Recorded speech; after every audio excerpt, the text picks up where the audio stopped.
Hello everyone. रघुवर GK में आप सभी का स्वागत है। आज हम लोग बिहार बीएड एंट्रेंस एग्जाम 2023 में पूछे जाने वाले जीके का टॉप 20 क्वेश्चंस का डिस्कशन करेंगे। साथ ही हम एक एक क्वेश्चंस का थ्रोली कॉन्सेप्ट के साथ स्टडी करेंगे।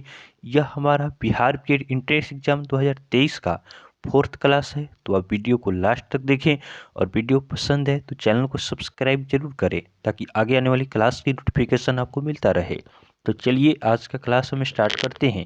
हमारा फर्स्ट क्वेश्चन है, अंतरिक्ष में प्रक्षेपित विश्व का पहला उपग्रह कौन सा था? अंतरिक्ष में प्रक्षेपित विश्व का पहला उपग्रह कौन सा था? तो इस प्रश्न का सही उत्तर होगा ऑप्शन ए, स्पुतनिक 1। तो अंतरिक्ष में प्रक्षेपित विश्व का पहला उपग्रह आपका स्पुतनिक 1 था। स्पुतनिक 1 का प्रक्षेपण आपका 4 अक्टूबर 1957 को तत्कालीन सोवियत संघ द्वारा किया गया था।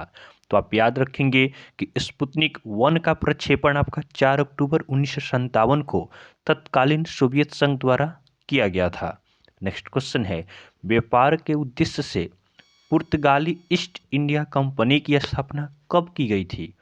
व्यापार के उद्देश्य से पुर्तगाली ईस्ट इंडिया कंपनी की स्थापना कब की गई थी? तो इस प्रश्न का सही उत्तर होगा ऑप्शन सी, 1498 ईस्वी में।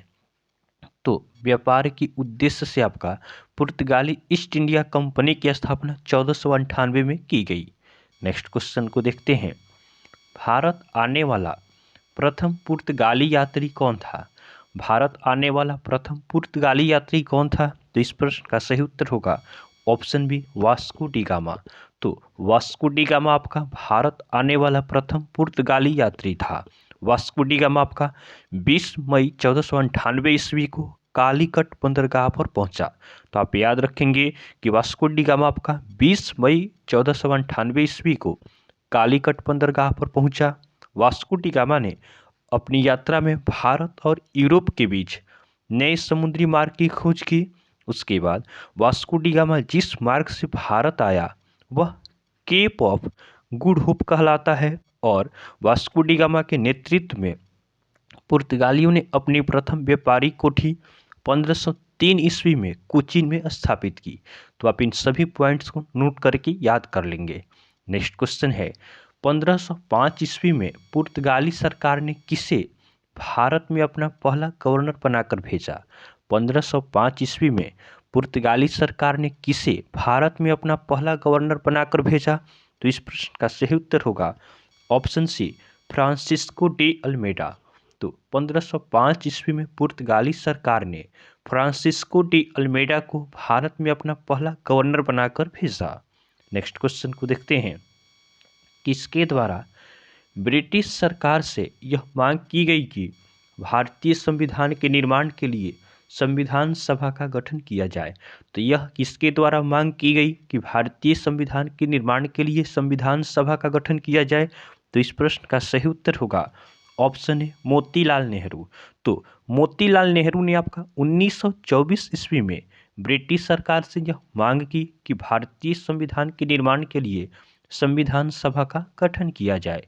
नेक्स्ट क्वेश्चन है, संविधान सभा के विचार का औपचारिक रूप से प्रतिपादन किसके द्वारा किया गया?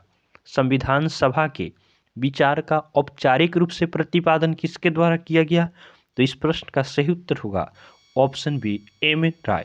तो एम एन राय के द्वारा आपका संविधान सभा के विचार का औपचारिक रूप से प्रतिपादन किया गया। नेक्स्ट क्वेश्चन को देखते हैं, संविधान सभा को किसने मूर्त रूप प्रदान की? अब संविधान सभा को किसने मूर्त रूप प्रदान की? तो इस प्रश्न का सही उत्तर होगा ऑप्शन ए, जवाहरलाल नेहरू। तो पंडित जवाहरलाल नेहरू ने आपका संविधान सभा को मूर्त रूप प्रदान की। नेक्स्ट क्वेश्चन है, भारतीय संविधान के किस भाग को उसकी आत्मा की संज्ञा प्रदान की गई है? तो भारतीय संविधान के किस भाग को आपका उसकी आत्मा की संज्ञा प्रदान की गई है? तो इस प्रश्न का सही उत्तर होगा ऑप्शन ए, प्रस्तावना। तो भारतीय संविधान की जो प्रस्तावना है उसे आपका संविधान की आत्मा से आपका बताया गया है कि जो आपका प्रस्तावना है वह क्या है, हमारी संविधान की आत्मा है। नेक्स्ट क्वेश्चन को देखते हैं, भारतीय उपमहाद्वीप मूलतः जिस विशाल भूखंड का भाग है उसे क्या कहा जाता है? जो हमारा भारतीय उपमहाद्वीप है वह जिस विशाल भूखंड का भाग था उसे क्या कहा जाता है? तो इस प्रश्न का सही उत्तर होगा ऑप्शन सी, गोंडवानालैंड। तो आपका भारतीय उपमहाद्वीप मूलतः जिस विशाल भूखंड का भाग था उसे आपका गोंडवानालैंड कहा जाता है। ध्यान रखेंगे, भारत आपका उत्तरी गोलार्ध में स्थित है और भारत की आकृति आपका चतुष्कोणीय है। नेक्स्ट क्वेश्चन है, भारत की स्थलीय सीमा की लंबाई कितनी है? हमें बताना है कि भारत की स्थलीय सीमा की लंबाई कितनी है। तो इस प्रश्न का सही उत्तर होगा ऑप्शन बी, 15,106.7 किलोमीटर आपका भारत की स्थलीय सीमा की लंबाई है। अगर बात किया जाए कि भारत का आपका जलीय सीमा की लंबाई कितनी है, तो भारत की जलीय सीमा की लंबाई आपका 7,516.6 किलोमीटर है। तो जलीय सीमा आपका हो गया 7,516.6 किलोमीटर। तो आप इन दोनों को याद रखेंगे। स्थलीय सीमा आपका हो गया 15,106.7 किलोमीटर और जलीय सीमा 7,516.6 किलोमीटर। नेक्स्ट क्वेश्चन को देखते हैं, भारत श्रीलंका से किस जल संधि द्वारा अलग होता है? भारत श्रीलंका से किस जल संधि द्वारा अलग होता है? तो इस प्रश्न का सही उत्तर होगा ऑप्शन ए, पाक जल संधि।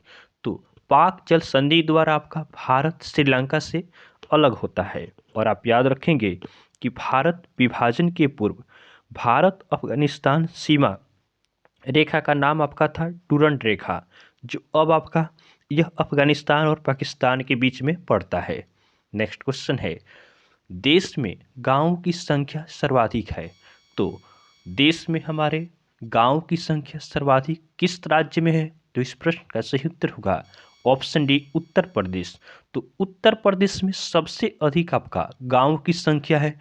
तो कितने गांव हैं उत्तर प्रदेश में? तो उत्तर प्रदेश में आपका 1,07,753 गांव है। सबसे ज़्यादा गांव की संख्या कहाँ है? उत्तर प्रदेश में है। और कितना है? तो 1,07,753। और बात करें कि नगरों की सर्वाधिक संख्या कहाँ है, तो नगरों की सर्वाधिक संख्या आपका तमिलनाडु में है। तमिलनाडु में क्या है? नगरों की सबसे ज़्यादा संख्या है। कितना नगर है? तो 721। तो आप इन दोनों पॉइंट्स को ध्यान रखेंगे। नेक्स्ट क्वेश्चन को देखते हैं, नवीन जलोढ़ मिट्टी को क्या कहा जाता है? जो नवीन जलोढ़ मिट्टी होता है उसे क्या कहा जाता है? तो इस प्रश्न का सही उत्तर होगा ऑप्शन बी, खादर। तो नवीन जलोढ़ मिट्टी को खादर कहा जाता है। और पुरानी जलोढ़ मिट्टी को क्या कहा जाता है? तो पुरानी जलोढ़ मिट्टी को आपका बांगर कहा जाता है। याद रखेंगे, नवीन हो गया आपका खादर और पुराना जो आपका हो गया पुरानी मिट्टी उसे कहेंगे पुरानी जलोढ़ मिट्टी को आपका बांगर कहा जाता है। नेक्स्ट क्वेश्चन है, आकार एवं बनावट की दृष्टि से पृथ्वी किस ग्रह के समान है? तो आकार एवं बनावट की दृष्टि से पृथ्वी आपका शुक्र के समान है। तो ऑप्शन सी हमारा सही आंसर होगा।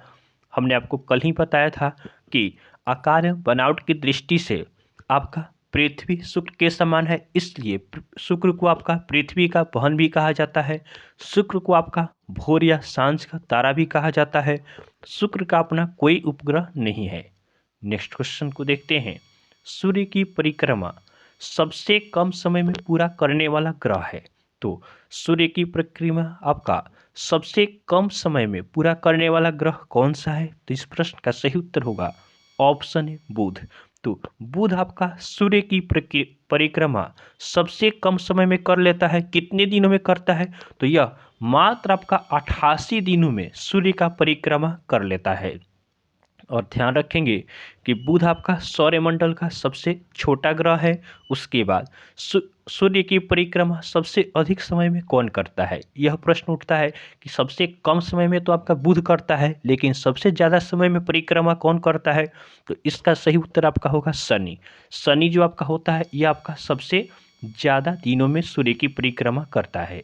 नेक्स्ट क्वेश्चन है, सूर्य ग्रहण कब लगता है? तो सूर्य ग्रहण यह कब लगता है? तो सूर्य ग्रहण आपका अमावस्या को लगता है। तो ऑप्शन बी हमारा सही उत्तर होगा। सूर्य ग्रहण कभी भी आपका जब लगता है तो अमावस्या के दिन ही लगता है। अब सूर्य ग्रहण यह क्यों लगता है? तो पृथ्वी और सूर्य के बीच में जब चंद्रमा आ जाती है तब आपका सूर्य ग्रहण लगता है। अगर हम चंद्र ग्रहण की बात करें तो चंद्र ग्रहण कब लगता है, तो चंद्र ग्रहण आपका पूर्णिमा के दिन लगता है। पूर्णिमा के दिन आपका क्या होता है, पूर्णिमा के दिन आपका चंद्र ग्रहण होता है। तो आप इसे भी याद रखेंगे, आपका चंद्र ग्रहण पूर्णिमा के दिन होता है। और चंद्र ग्रहण कब लगता है, तो आपका चंद्रमा और सूर्य के बीच जब पृथ्वी आ जाती है तब आपका चंद्र ग्रहण होता है। और चंद्र ग्रहण पूर्णिमा के दिन और सूर्य ग्रहण आपका अमावस्या के दिन होता है।